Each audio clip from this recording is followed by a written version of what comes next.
नमस्कार दोस्तों।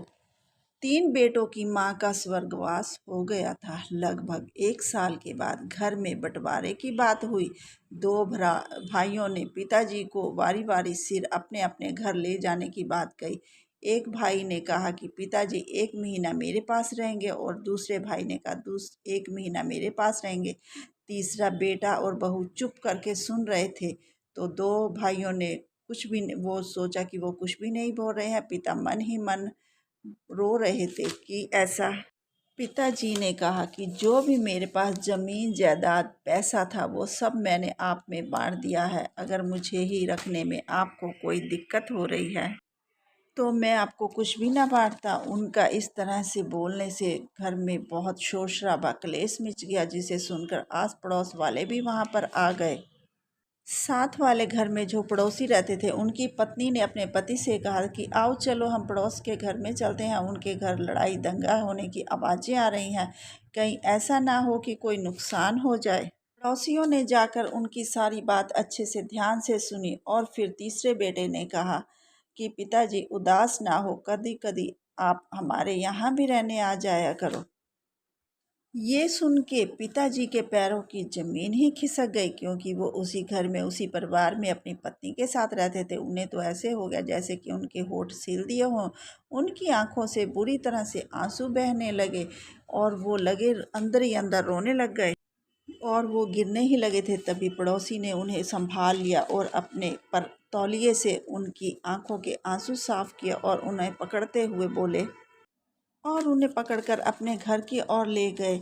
अब उनके घर जाकर पिताजी जोर जोर से रोने लगे, जैसे कि कोई बच्चा रो रहा हो। उन्हें इस तरह से रोते देख पड़ोसन बोली कि हे भगवान, मेरी एक बात सुन ले। पति को पत्नी से 6 महीने पहले ही उठा लिया कर, क्योंकि पति की ये दुर्दशा हमसे नहीं देखी जाती।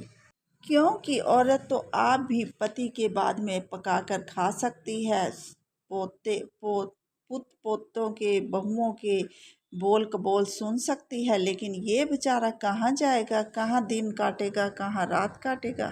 क्योंकि घर जमीन जायदाद तो तीनों बेटों ने ही संभाल लिया। अब इस बेचारे का क्या होगा। पड़ोसी बहुत भावुक हो गए थे।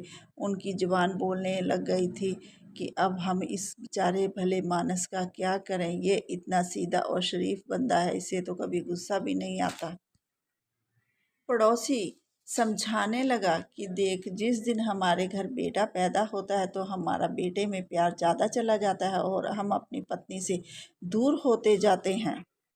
बेटा पैदा होकर पति पत्नी का प्यार दूर कर देता है और जब हम बेटे की शादी कर देते हैं तो वो हमारा वो कमरा भी हमसे ले लेता है और हमारी खाट किसी दूसरे कमरे में या बरामदे में लाकर डाल देता है। जिस दिन उसके बच्चे जवान हो गए हैं उस दिन वो तुम्हारी ज़मीन जायदाद घर बार सब कुछ अपने नाम करना चाहता है कि मरने उपरांत भी तो करना ही है, तो क्यों ना अभी कर दो। इस तरह वो बातों ही बातों में आपको सुनाने लगता है। इसलिए हम भावुक होकर अपने बच्चों को ज़मीन जायदाद बांट देते हैं, लेकिन जब हमारा शरीर काम करने से हट जाता है, हमारे मुंह में दांत नहीं रहते हैं, तो बच्चे भी हमारा साथ छोड़ देते हैं। इतना भावुक होने की कोई ज़रूरत नहीं है।